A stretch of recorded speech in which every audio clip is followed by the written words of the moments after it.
Welcome to my guide on Kingdom Hearts 2 for the Sega Genesis. In this section, I'm going to give a brief explanation about the game. If you want a more in-depth guide on how to play, then I highly recommend checking out the guide I made in the description below. Without further ado, let's get into it. Now the controls are rather simple. A is punch, B is kick, and C is jump. Now for some monsters, punch might deal more damage than kicks, and kicks might deal more damage than punch. However, it gets really interesting when we get into the special moves.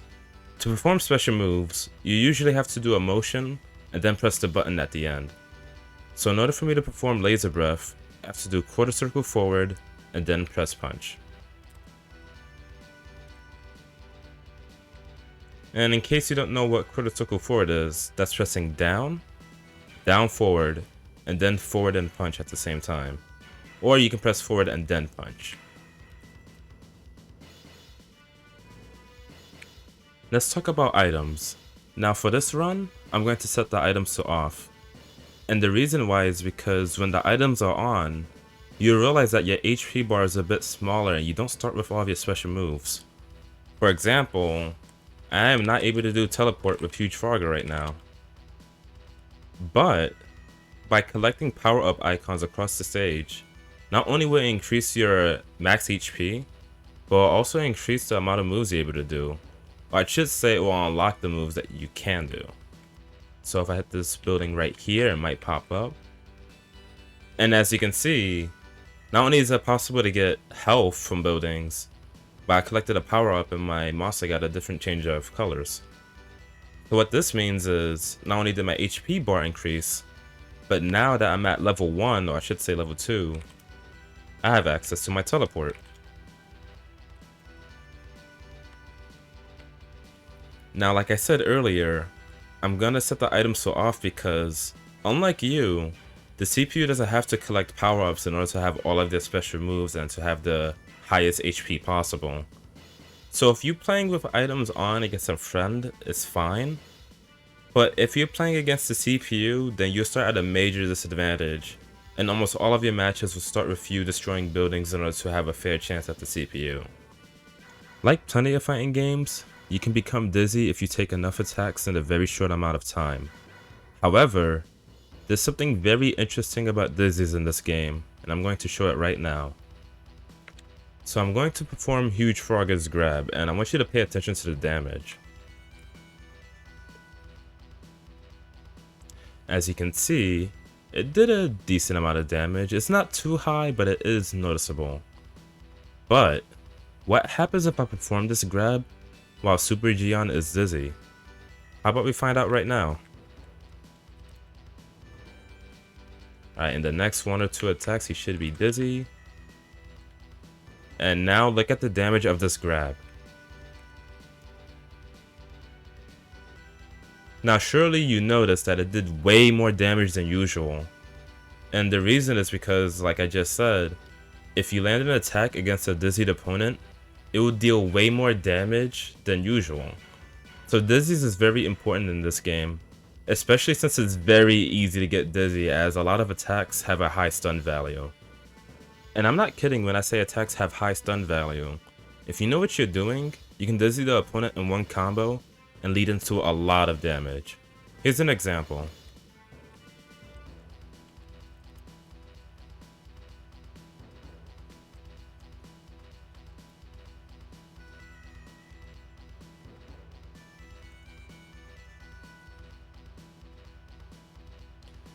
So as you just saw, I used punch, and then comboed it into kick, and then comboed that into rolling kick.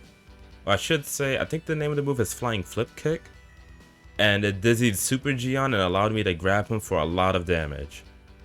Let's talk about dash attacks and jump attacks. Now while they sound rather simple, there's one really important fact about them, and I'm going to get into it right now. So dash attacks are simple. You can run in this game by pressing forward twice. And during this run, you can perform a dash attack with P or K, or punch or kick I should say. No matter which button you press, the dash attack would be the same. Now, jump attacks are rather interesting. In this game, you can jump in whatever direction you want, like 8 directions, left, right, up, down, up, right, or up, left. But you can only perform jump attacks when you're jumping left or right. You cannot do them when jumping down or up or at a diagonal angle. Only left or right you can perform jump attacks. Now here's where it gets really interesting. So in this game, you can block attacks. Now I don't have to mention what blocking is. It's when you hold back, the opponent attacks you and you block the attack, taking no damage, or if they use a special move, it'll do a little bit of damage. However, blocking in this game takes a few frames to activate, it's like a small amount of time, but it's not instant. What this means is, if you have an attack that comes out instantly, it will become unblockable if done at point blank. So for example, here's Super Geon's jump attack. As you can see, he turns into like a rolling spike, I should say, and the opponent is able to block it. But because it comes out instantly, Huge Frogger can't block this if Super Geon does it up close. As you can see, I'm still holding back and I still got hit. Now, the funny thing is, everyone but Huge Frogger has an unblockable jump attack point blank. But what's even funnier is that Huge Frogger is the only character that has an unblockable dash attack. And the reason is because, like I said, moves can become unblockable if they're done point blank and have no startup, if they come out instantly. With Super Geon's dash attack, it takes some time to start up, so it's not unblockable when done up close. But Huge Frogger, on the other hand, if he does his up close, because it comes out instantly, it's unblockable. Which is ironic because his jump attack is an instant, so the opponent is able to block it. So this is pretty important to take note of. Like, if you're using anyone but Huge Frogger, then jump attacks can become unblockable.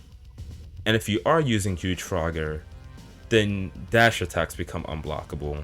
At point blank, of course. So don't forget this, as it can be very important. And if you can land these consistently, then the opponent would be able to do nothing about it. The last thing I want to talk about is backdashing. Now, to perform a backdash, you press back twice, obviously. So as you can see, my monster does a quick hop backward and I'm able to move after it. What's really interesting is that during a backdash, you're invincible. So let's say the opponent shoots a projectile during a backdash or hits you, the move will go right through you and you evade it. This is very important for situations where you get knocked down and the opponent throws like a projectile while you're getting up, because you'll be able to backdash right out of it and not get hit. However, there's one really important fact about backdashing, and it involves blocking. Now you see, when you block an attack, you enter block stun. This means I can't press anything or do anything, and it is possible for the opponent to grab you during this. But what's really interesting is that during block stun, you can actually jump out of it and cancel it early. But the only problem is, as useful as that sounds, it's possible for the opponent to use another attack right after and hit you out of your jump. But what if you backdash during block? That's right, if you're blocking an attack, you can just get out for free by backdashing. This is very important since there'll be plenty of situations where the opponent will corner you, or maybe like they go in with a jump attack and because they're already close to you and you blocked it, they'll be able to grab you or hit you with another move. So it's very important that you get used to backdashing out of block, because by taking advantage of this, you can get out of a lot of like crazy situations that could be in life or death in some cases. So backdashing is very important in this game, And if you are playing this, then I highly recommend you get used to doing it, as it's going to save you a lot in this game. And that's about it for the basics. I'll talk about the monsters and the game itself during the long play. So without further ado, let's get straight into the no death run.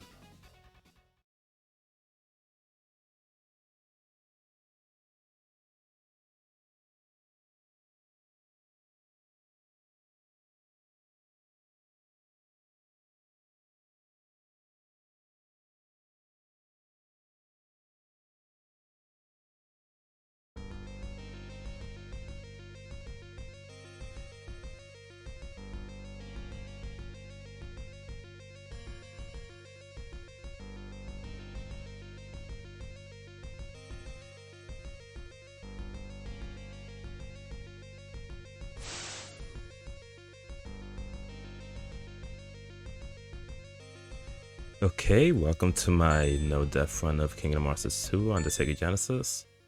Right away, I'm going to change the difficulty to 8, and I'm going to turn the items off because I don't want to deal with the CPU's nonsense of starting with a huge advantage. It is about 4 in the morning, and I said, what better time to record than now?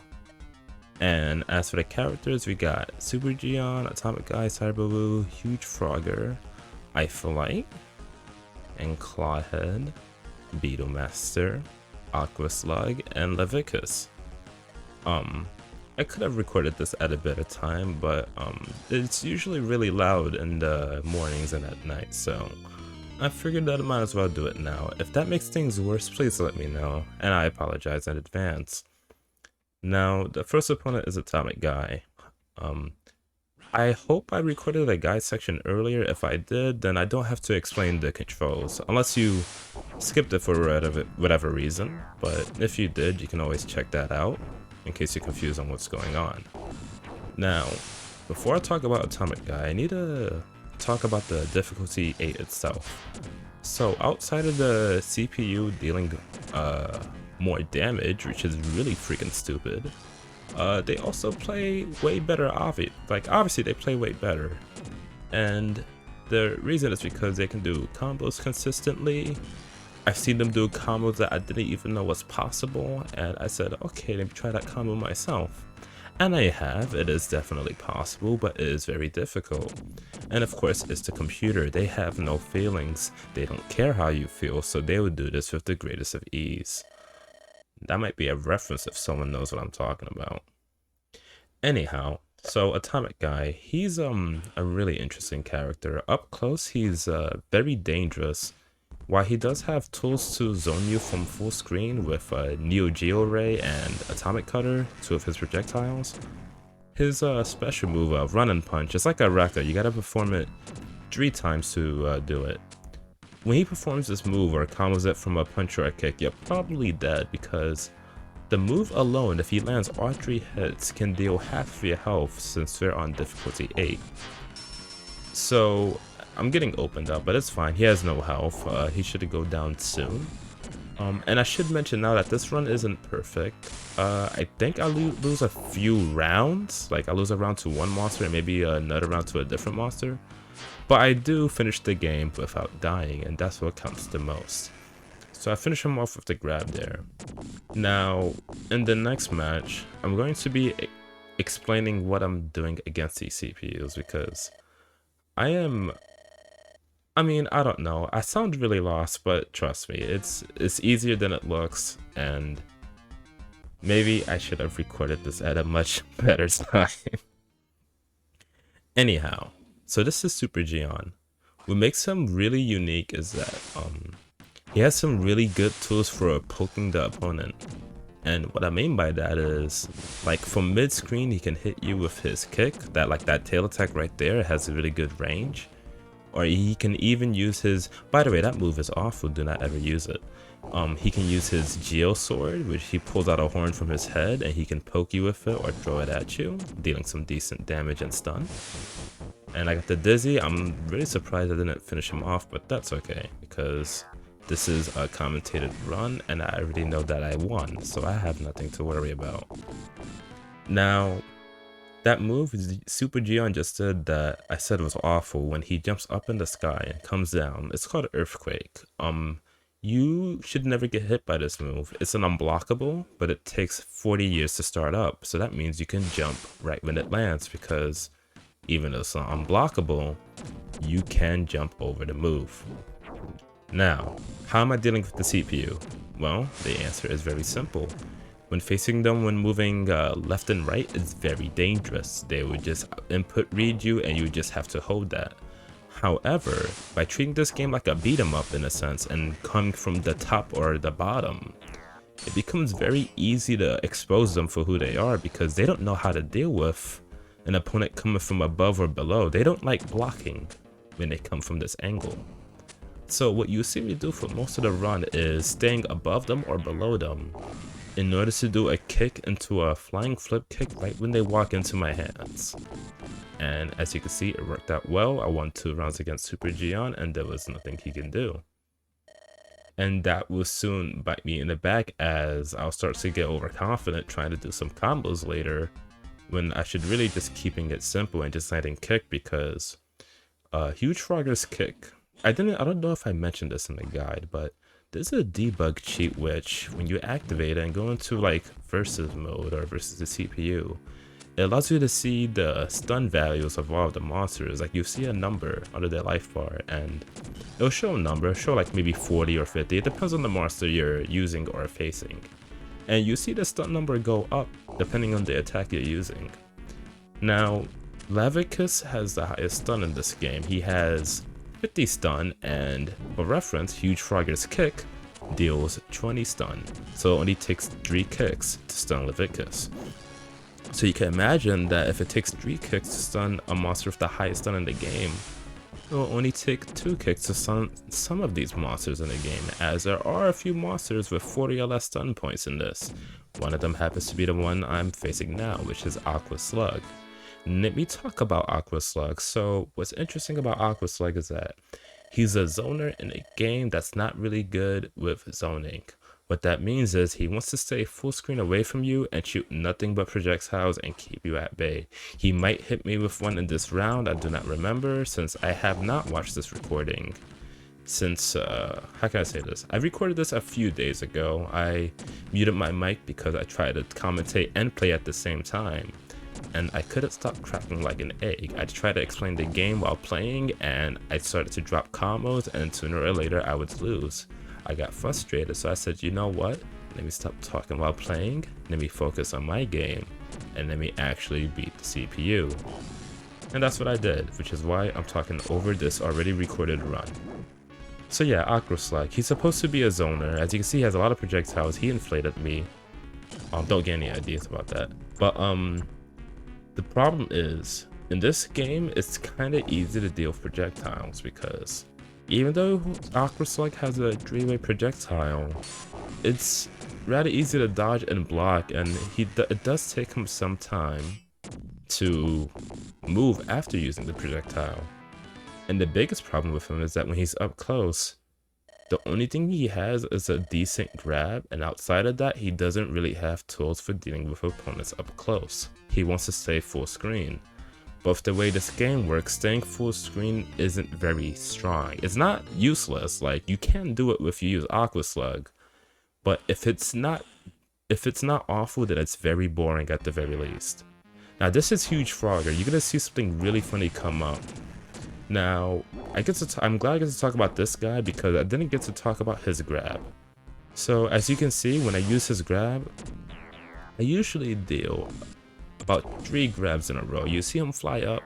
I missed a combo there. That's pretty embarrassing. He'll fly up, you drop down, slam the opponent to the ground right here, but guess what? Now it's my turn. Your grab is now my grab. And the reason is because when you perform this grab, he'll only do it once. But if you perform it right when he lands, he'll do it again. He can do this grab up to 3 times in a row, and it deals a considerable amount of damage, especially right here if the opponent is stunned. So right here we go. 1, and then here's the second one. 2, I didn't even need the third one because he was already dead the minute he went up. Now, this means you might think that, okay, well, he can do his grab 3 times in a row. that sounds really strong. Yes, it is really strong, but here's the funny part. When you're facing yourself, when it's Huge Frogger versus Huge Frogger, he can actually, as you saw earlier, your grab becomes my grab. What this means is, if I grab the opponent with the drop, and they do the input when I land, it's possible for them to steal the grab. So I'm gonna steal his grab right here, because the CPU isn't aware that could take advantage of this, despite the fact that the CPU will also do 3 grabs in a row, sometimes. But the point is, it is possible to steal each other's grab, but only during this match. If you try to do it with any other monster against Huge Frogger, it will not work. So right here, he grabs me once, your grab is not my grab. Prepare to be defeated, unless, I could be wrong, maybe I do lose this round, I do not remember. Probably should have watched this before commentating over it, but that might make it interesting or maybe worse. Like, just let me know, I don't know. I don't have much else to say about Huge Frogger other than his teleport is very interesting. I die here, that's okay, that's what the next round is for. As I said, this is already recorded, we already know who won, we already know what the result is gonna be. There's no reason to worry or to panic, as I was doing when the mic was muted, but I do pull through. So, his teleport is very interesting because, and okay, I don't know what the genders of these monsters are. I'm gonna call all of them guys. If you got a problem with that, then that's fine. You can call them girls, you can call them, like, no gender. I'm gonna call them guys. That's how I prefer to do things, but it's fine if you disagree. Now, so I should say, oh wow, he's free. Jeez, I got a perfect here, didn't I? 1, 2, yeah, okay, that's cool. So what's cool about Huge Frogger is that he can shoot up to 3 lasers in a row. Again, remember, I have items off, so both players start with all of their moves. So he can shoot 3 lasers in a row, but what's really cool is that during these lasers, he can actually cancel into teleport. Now you can only do this after the first or second laser, you cannot do it if you shoot the third one. But the point is, after shooting 1 or 2 lasers, even if they don't hit, you can go right into his teleport. Which is really cool because he has 12 different teleports. Now why 12? Well, that's because there's 4 different motions and 3 different buttons. 4 times 3 is 12. I don't need to tell you what math is, you're a smart person. So I'm gonna go for 3 grabs here. As you can see, it did like 25%, it did a good amount of damage. I should also mention, this game, some monsters have slightly different amounts of HP. I haven't gotten around to testing it fully, as I have tried some combos in which, for example, it's possible for Atomic Guy to kill Eipholite in one combo, but if he does the same combo against someone like, I think, Huge Frogger or anyone else, it won't deal as much damage. It will almost kill them, but not quite. Now, I don't want to get too off topic, I should talk about Beetlemaster, the opponent. He might be the strongest character in the game because if he grabs you once, you might as well drop the controller. Now that is if you're facing a human Beetlemaster. The reason is because when he grabs you, you become poisoned. Your character will turn purple, and at first you think, okay, so I lose health slowly, right? Wrong. This is not an RPG.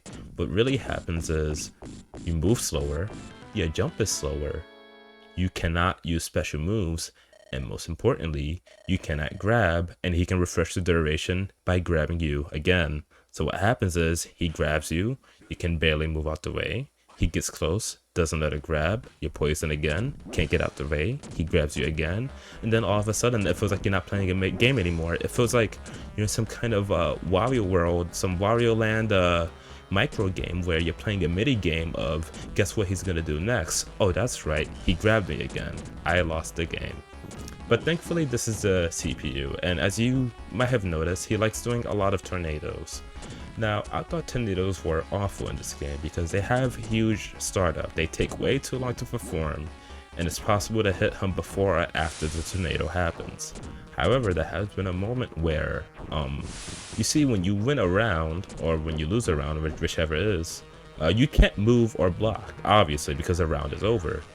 But unfortunately, damage still goes through when the round ends. So what happened one time was I fought Aqua Slug. He threw a tornado, but I also just killed him with my projectile at the same time. The tornado went after me as his death animation played. The tornado hit me. I died. The game said, draw. You did not win that just because you killed him first.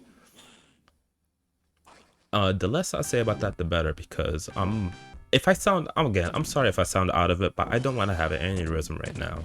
So this is Clawhead.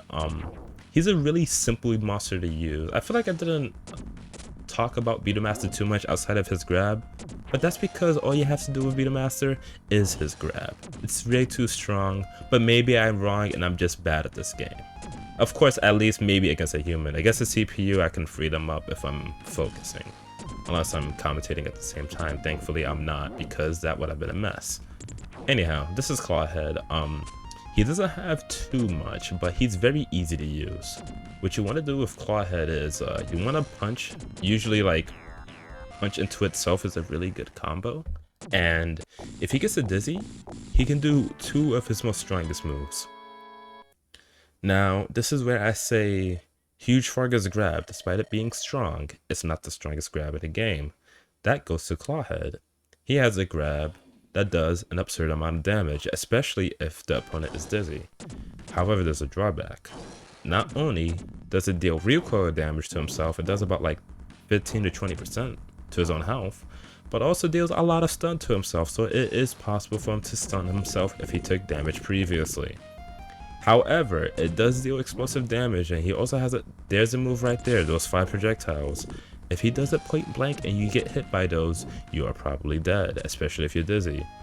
But that's the thing though, they take way too long to start up, so you'll never do this in like neutral when like both players are moving around. You'll only land this move if you dizzy the opponent. I can't imagine another situation otherwise. Now, as you see here, I'm making use of Huge Frogger's unblockable dash attack that the CPU can't do nothing about because it's unblockable. They're trying to hold back. You can't hold back because you're going all out already. So hold that, please. Anyways, I'm gonna kick him right here. There we go, because this stage you might have realized that this platform's above, and sometimes if the CPU is above, they'll jump down at you. If you saw the guide section earlier, hopefully I made a guide section. I don't know if I did since this is a previous recording. But if you've seen the guide section earlier, I will mention that when you jump down, you cannot perform jump attacks. You can only perform them when jumping left or right. He jumps down. That means free damage, because I can hit him with a free jump attack and he cannot retaliate. Anyhow, this is Cyberwoo. I think he's pretty cool because he seems to have like all the tools he needs to deal with most situations. He has a good projectile, he has a Tatsu, like a hurricane kick, which is pretty cool because you can combo it after a standing kick into itself. And as you saw there, I got a dizzy, I didn't realize it, so I ended up hitting him with punch instead of anything else, or I think in that situation I was trying to grab him, but I wasn't close enough, so I just got a regular punch instead. I'm not sure. But yeah, Cyberwoo, he pretty much has like everything he needs. He's not perfect, but he has the tools he needs to do stuff. He has 2 projectiles, one of them which is pretty good when he draws his hands out. I think it's called Rocket Punch according to the manual. At mid screen he can use a punch, and he can use dual attackers when I don't know if he would do it here, but it's when he splits his body in half and his upper body will fly towards you with both his arms out, and yeah, there it is right there. It's a decent move. It's not great, but what's cool about it is that he's invincible during the animation, which is really freaking awesome. However, if the opponent is smart, it might be possible to get behind him and go for some damage. I don't know. I only know one friend that plays this to some decent level, and even then we have not played this in a while, so I'm surprised that comboed. I think I was holding back there, and that's a new combo I've never seen before. I might have to put that in my notes. And I got bodied, but that's okay because this is already recorded. We already know what the end result is going to be. Now, wow, this is a bad start. Okay. Outside of his full screen options when he uses projectiles, or his mid screen options when he uses punch into dual attack, he can also use really good close range options. I just mentioned that he has kick into hurricane kick, his Tatsu, and of course he has some decent grabs as well with the missiles. But what he also has is that move right there, that air, I think it's called spinning steel foot, I'm not sure, but I'm gonna call it air tatsu. What's cool about this air tatsu is that he can combo it from a jump attack. If you've seen the guide section earlier, I really hope this isn't karma and I actually did that guide earlier. I don't know, I'm sure I will. But if you've seen it earlier, I might have mentioned that jump attacks up close is unblockable. And yes, they are. If you do a jump attack point blank, they become unblockable. The only character that doesn't have this is Huge Frogger, but he makes up for it by having the only dash attack in the game that's an unblockable point blank. So with Cyberwoo, if you do a point blank unblockable jump attack, you can go straight into Air Tatsu for a full combo. However, you have to keep in mind that, wow, this is a really close round. I'm surprised I got drilled. What's really interesting is that when he does air tatsu, you can block after the first hit. So why not?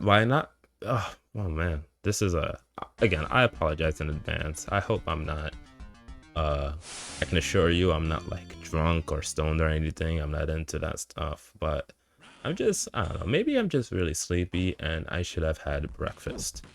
Anyhow, so with Cyberwoo, you do unblockable jump attack into the air hurricane kick, and while even though it doesn't combo, it still does great damage and stun, and if you can land it 2 times in a row, the opponent is most likely dizzy. This is Lapicus, who might be the weakest character in the game. Oh, got that combo off, that was pretty cool, good job, Zach. Now, he might be really weak because he doesn't have a lot of options. Full screen? Well, at any screen, he has a reflector shield. This shield does not block attacks or grabs, but it does reflect projectiles. So if I was to shoot a laser breath at him, it will reflect and come back at me instead, which is pretty cool to do against zoners. I can only imagine what that matchup is like when Aqua Slug is facing this guy. So what else does he has? He has Jack, unfortunately. He has nothing. He has one decent move, Confusion Ray, but you'll only land it on a Dizzy because the startup is way too long. Of course, when you do land it, even against the CPU, it reverses all of their controls and they'll start holding forward instead of back to block. And it's really useful against the CPU, but the problem is that you have to land a Dizzy first. And this is where we get into his bad normals. His punch is really slow. You'll only land it against the CPU. I can't imagine you landing it against a real human that knows how to play a video game. He has a fast kick. It can't combo into itself, and he can't do an unblockable jump attack. And I've just said all of his options because all of his other moves is awful. Reflector Shield is only for projectiles. You'll never land Confusion Ray outside of a Dizzy. And he does have one other move where he swoops down at you. But again, the startup is really long, and you have to be really asleep in order to let it hit you. But one interesting thing about that move, I think he used it earlier, but at point blank it is unblockable. I'm not sure why you just watch the animation and let him do it, but it is a fact indeed. Now this is Eipholite. He's like a weird version of Super Gion in my opinion. What's cool about Eipholite is that whereas Super Gion has really good options for poking the opponent and still has good options up close with his punch into his like command grab or whatever. Oh man, I didn't really talk about Super Gion, did I? Oh, that's fine. But the point is, with Super Gion, he has good pokes, and at close range he can combo into his command grab from landing a punch or two. And of course he has Snake Fire, which is when he breathes and like puts flames on the ground and it goes really fast. It can even eat other projectiles. What's cool about Eipholite is that while his poking isn't as great, he has a really strong close range game. Now you might be thinking, but what do you mean his poking is weak? Are you seeing those limbs? How far they're going? Yes, they go pretty far. But the thing about his limbs, his punch and kick, is that they only do one hit at max range. They do the most damage and stun when done close up. And oh, look at that, I did a backdash out of the last hit. That was really smart. So he should be dead here. And yeah, so with Eipholite, while he can poke with punch and kick, it's not something you want to do a lot because, like, I mean, outside of situations where it's like helpful, because it doesn't do a lot of stun and damage, and it's difficult, if not impossible, to combo off it. Because he has a move called Rolling Slap, but it usually combos from doing a close range punch or kick. And the reason is because when you do punch or kick at close range, it does 3 hits. It does a good amount of stun and damage. And this is where he gets access to his damage and can even stun some opponents, especially if he starts with a jump attack into a P and then rolling slap. Now, outside of that, he has some really cool things. You can see there, he grabbed me and drained my health. It's hard to perform if you're not too into fighting games, but if you can perform it, it's really good because not only does he deal damage to you, but he gets health back, which will let him take a few more hits. And what's even cooler about it is that when you use this against a stunned opponent, wow, I lost, that's embarrassing. But it's only one round. As I said before, this is already recorded, we know how this is going to end. So what's cool about the grab where he drains your health is that it actually he gains even more health if he does it while you're dizzy. So it's not just more damage he's dealing, he's draining more health out of you. Now I don't know if it's as strong as doing like if you stun the opponent using Light, I don't know if it's as strong as doing a jump attack into P, into rolling slap combo, but it is a good option if you need that extra bit of HP. He should be stunned here. I'm going to go for a grab and he's going to be defeated. GG, shake my hand. Oh, you can't, you're a robot, you have no feelings. But that's fine because, like robots, they have an exploit, and we're gonna have to use it because they have no feelings, and they're very cheap. I wouldn't have to be this cheap if difficulty 8 didn't give them a crap ton of damage. Now we go into the final stage of the game.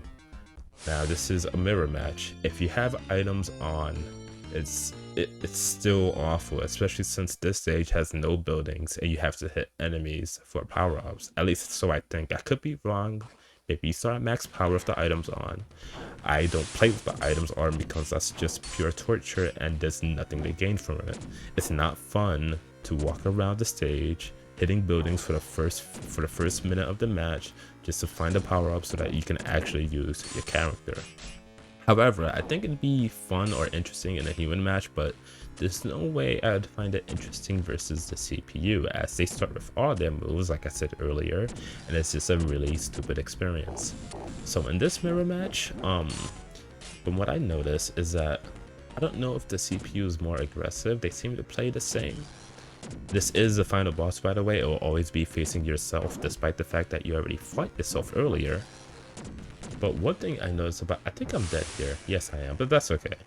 So I think the difference is that when you face this final boss version of yourself, outside of the different color palette, which looks really cool, I should really color edit this palette mod this game when I get the chance. I really love this game. But the final boss cannot be stunned. So no matter how many times you hit them with attacks, they will get back up and never be stunned. So on top of them having more damage than you, now you can't even stun them and do your damage. So this becomes a, I don't know how to explain it. This becomes a match where, okay, well, they have more damage than me, they can stun me, but I can't stun them and I deal less damage. So what if I just do the same thing over and over? Oh wow, I missed the second grab. It is possible if you don't time the grab right. Obviously I time it right here. Oh wow, I missed the third one. I must have really been nervous here. But it's okay. I should take this grab right here and that should be it for the second round. But yeah, what you want to do here is, this is when you really don't want to show the AI no mercy. Exploit them to the best abilities you can. Always stay above or below them so that you can either go for a grab or go for some kind of like P or K into some special move for like a small combo. So a huge frogger, usually I stay from above. I don't know how I got grabbed there, but that's fine. I guess he got off his animation sooner than I thought. But I still win the outcome because I'm able to grab him twice. If you don't know it, it feels like they're doing double damage, because as you saw there, he grabbed me once and I lost about 15%, but then I grabbed him twice and he lost 15%. So when I really say that it feels like an uphill battle, it really does feel like an uphill battle. But that's okay, because the CPU can be exploited, and this is how you do it. 1, 2, 3. Now he's almost dead. It's gonna, so far this match is looking alright. I'm pretty sure I win this, otherwise I would be commentating this right now. It would be pretty embarrassing. Now, I'm not sure what else to say. I already said a lot about this game. I'll say this though, if I'm making this sound miserable, it's not. I like this game. I had fun with it with the time I put in. My only issue is that with fighting games in general, AI is usually difficult to beat. They're really cheap. But against a human, it's a pretty fun game, and I highly recommend that you play it at least once. I prefer this over the Super Nintendo and arcade version, but that's my opinion. It's probably because you can play as the bosses, unlike the other versions. And with that, the game is finished, and now you can see the ending of the game, so I hope you enjoy.